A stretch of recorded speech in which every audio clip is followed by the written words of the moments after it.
Hi everybody, my name is Jennifer Johnson and I'm a chronic pain coach. You are listening to Thought by Thought Healing, where I will be sharing my story of pain and my journey, including details to recovery. I will discuss current neuroscience and how it is proving that we can heal from chronic pain and other symptoms. I also want to just share with you how I have discovered that the gospel is incredibly powerful in this process. If you didn't already listen to my first episode, you might want to go back and check it out. I answer the question, what is pain? And I also share my story. So I do want to recap a little bit what is pain. So 3 things I want to say. First is that we have discovered that pain is processed and produced in the brain, not in the body part that you experience it. It is also a protector. Your brain produces that pain in order to protect you from what it is detecting, what it is perceiving as harm. And for some of us, that pain can be constant. It can become chronic when our brains start to detect things that it thinks are unsafe, when it becomes hypervigilant. So when we experience things like chronic stress or trauma, repressed emotions, our brains can start to perceive that we need protecting when we are in fact okay. I talk about that a little bit more in my first episode, so if you have any questions, go back to that, and then also feel free to reach out to me also. But part of this episode is that I want to talk about how the brain is producing, what avenues it is using to produce the pain.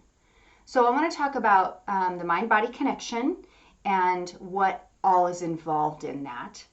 So today we're going to talk about the limbic system, the autonomic nervous system, and the endocrine system. And I also want to briefly talk about neural pathways, neural circuits. As a disclaimer, I am not a neuroscientist. I am not a medical professional, but part of my healing was this fascination with the brain and how it's playing out in our body, the many different ways that our thoughts, behaviors, and actions play out physiologically in our body that can possibly and does produce pain. So I'm going to share a lot of the things that I learned that by learning, I was able to then reverse through neuroplasticity. Again, we're going to talk about this in this episode. You don't need to know it yet. But I am not an expert in these fields, but what I'm going to share was incredibly powerful, and you can also follow up and do your own research to verify and fact check me. I was recently listening to a podcast by Eddie Lindenstein called the Mind and Fitness podcast, where he and his guest are discussing people who heal and through the mind-body connection. And one thing that they found incredibly powerful was for people to find this curiosity around what is happening. So I encourage you to find it interesting, find it fascinating almost, to discover how your mind and your body work together. Some examples, some simple examples that I've already used are that when we are embarrassed, we blush. That's a mind-body connection. That's an emotion and how it plays out in the body. Or when we are stressed, we might have a stomach ache. Or when we're stressed, we might have a headache, a tension headache. Those are examples of the mind-body connection. Another interesting thing is when we are sad, sometimes we cry. These are all mind-body connections, and pain is no different. So let's talk about first the limbic system. The limbic system is this emotional part of our brain that is housed deep inside of our head, our brain. It's the part that regulates our emotions. There are many moving pieces in that part of the limbic system, such as the amygdala, hippocampus, hypothalamus, etc. You don't need to know all those things yet, but the emotional part of our brain is housed in that limbic area of our brain. And when it is activated, it activates other parts, systems in our bodies. One of them is the autonomic nervous system. Now, the autonomic nervous system is the involuntary response to certain emotions. So when we go into fight or flight, which is part of the autonomic nervous system, then involuntarily some things kick into action in our bodies immediately. So I've got this, the limbic system triggers the autonomic nervous system. That autonomic nervous system is divided into the fight or flight nervous system and the rest and digest part of our nervous system. This part over here, the fight or flight nervous system, involuntarily kicks off a whole bunch of changes in our body when our brain detects that we might need a little protection, when we have underlying fear or anger, rage, shame, guilt, grief. All these things can trigger a response in our bodies. And some of the things that it adjusts is our heart rate. It adjusts the blood flow, the size, the vasoconstriction of our vessels, blood vessels, which then changes our blood. It changes how we breathe, the oxygen, how much oxygen and ratio of oxygen to carbon dioxide in our bodies. And it changes the tension. Literally the smooth muscle tension changes. And digestion changes our digestion too. There's a whole bunch of things, but these are just a few of them. And when those are activated, it's preparing us to fight. It's the fight or flight. It's when we realize we need to take something on, and it has a very useful purpose when we are in fact in danger. Maybe we need to fight, or we need to get out of a situation that's not good for us. We are physically in danger. But what can happen is when we have that hypervigilant nervous system, that hypervigilant brain, it can almost chronically or often, it can set that fight or flight nervous system on edge and start adjusting those things in our bodies. When those things are chronically changed, it's painful. You can imagine being in tension. Like, think about when you are angry about something, your body goes into tension. Maybe your fists are ready. When we are chronically activated in that way, it's not healthy. It's not good for us to be in that space. We want to have good blood flow, good oxygen, etc. But when we are in tension, when we are stressed, when that part of our brain is activated, we're not in this rest and digest part that I was talking about. I like to think of that as where we are at peace, where we are at rest. We have peace that passes understanding. Gratefulness and contentment and joy happen over here.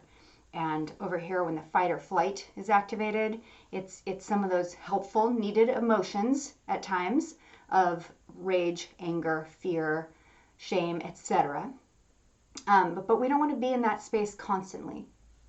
And so a big part of my healing was to start to identify what was triggering my limbic system to then trigger this autonomic nervous system. Now, the other thing that the limbic system does is it's housed right next to this little gland, this pituitary gland in our brain. And that's part of the endocrine, the hormone, the hormone system. And that pituitary gland sends messages to the rest of our body to produce hormones. So it produces hormones, which then produce more hormones. And generally, the two hormones I want to talk about are cortisol and adrenaline. And when we are in stress mode, and I'm not talking about when you've met a bear in the woods, I'm talking about in life when we are met with little things that make us uncomfortable and stressed for some reason based on our own history. Those things can activate these parts of our body, these systems in our body. And for me, I found that I was constantly flooded with cortisol and adrenaline. Both of those can be helpful at times and are. But when we are flooded with them, it has the opposite effect. When a lot of it goes into our stomach, and that can really mess up our digestion. It did for me.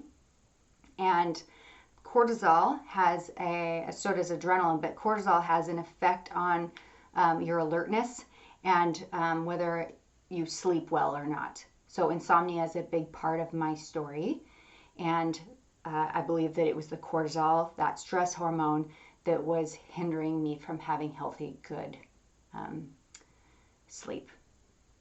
So those two things are really important to know, that your limbic system is triggering your endocrine system, those hormones, and it's changing all this physiology in your body through the autonomic nervous system, through that fight or flight specifically nervous system. And the other thing is that there is neural circuits in your brain that are triggering those responses. They are memorized pathways of thinking. They're memorized pathways of reaction to things in your life that your brain is detecting based on your history, that you are not quite at ease, you are not quite safe in certain environments or with certain people, or maybe certain places, maybe remind you of things in your past. Your part of that limbic system is there's the hypothalamus in there, and all your sensations, all your senses meet there, and your hypothalamus then kind of makes a decision based on your past, how it feels about everything you're experiencing, and decides if you can be at ease, have peace here, choose that rest and digest part of your sympathetic nervous system. I'm sorry, your autonomic nervous system. Or does it feel slightly unsafe or completely in danger? It's going to respond according to how it is remembering your past. The key to healing is being able to identify what things, places, people, thoughts are triggering that, and then slowly prepare your brain to respond differently. Teach your brain that in these situations, although it reminds you of the past maybe, you are okay now, and we don't need to respond in the way that is automatically currently responding. So those are neural circuits. That's a pattern of thinking. They're literally wiring of different neurons in your brain, and it's like a freeway in that it's the way that you most quickly respond. So I like to use the analogy of the freeway. Let's say you're here and you're trying to get to work. You're at home and you're trying to get to work. You get up in the morning and you immediately take the freeway because it's the fastest, quickest, it's the way you know, it's what you've always done, and this is the way of thinking. And unfortunately, a lot of those pathways, those neural pathways, are filled with stress, low-level anxiety, fear, shame, anger, etc., and it's setting off that nervous system.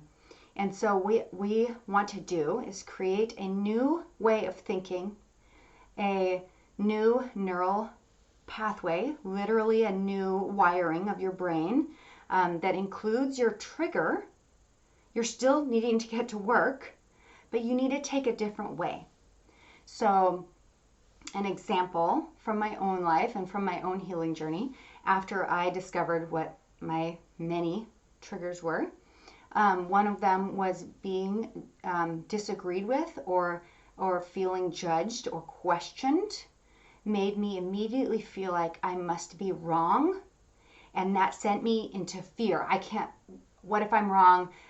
What do I do? It stressed me out, and I would immediately go into defense mode, and my autonomic nervous system would set off that fight or flight, and I would be in pain. I was like that for many years, chronically activated. When I started healing, I started looking at those pathways and starting to recognize I have these freeways, these ways of thinking, and started to build new trails, I like to call them. And doing that requires time and diligence. It doesn't happen overnight. So building a trail takes a lot of work, right? You don't get to just go out to the forest and cut one branch off and think that the next day you're going to take this new pathway and it's going to be easy going and you're going to get to work.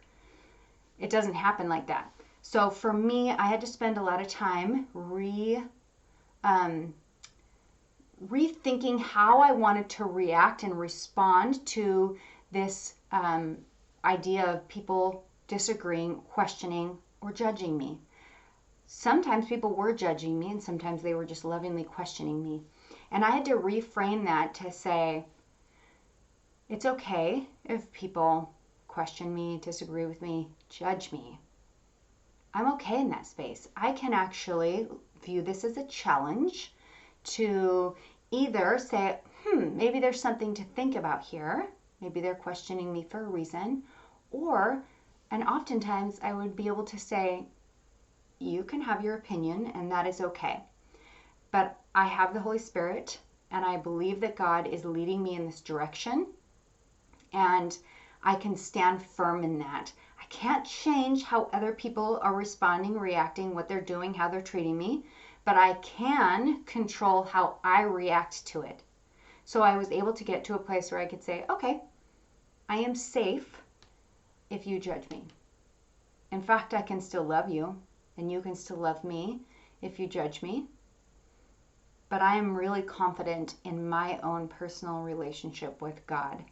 That was incredibly powerful. And as you can see, that's a very different way of thinking than going into this fear, what if I'm wrong, anxiety mode. So that's the type of thing that we are working with. Now, I used a fairly simple example of judgment, but sometimes we need help to identify ways of thinking or even being able to identify what is causing the symptom. I think we can all identify our symptoms of pain, discomfort, stomach, whatever, insomnia, all the things. We're able to identify those, but sometimes it's harder to figure out what it is that's causing it.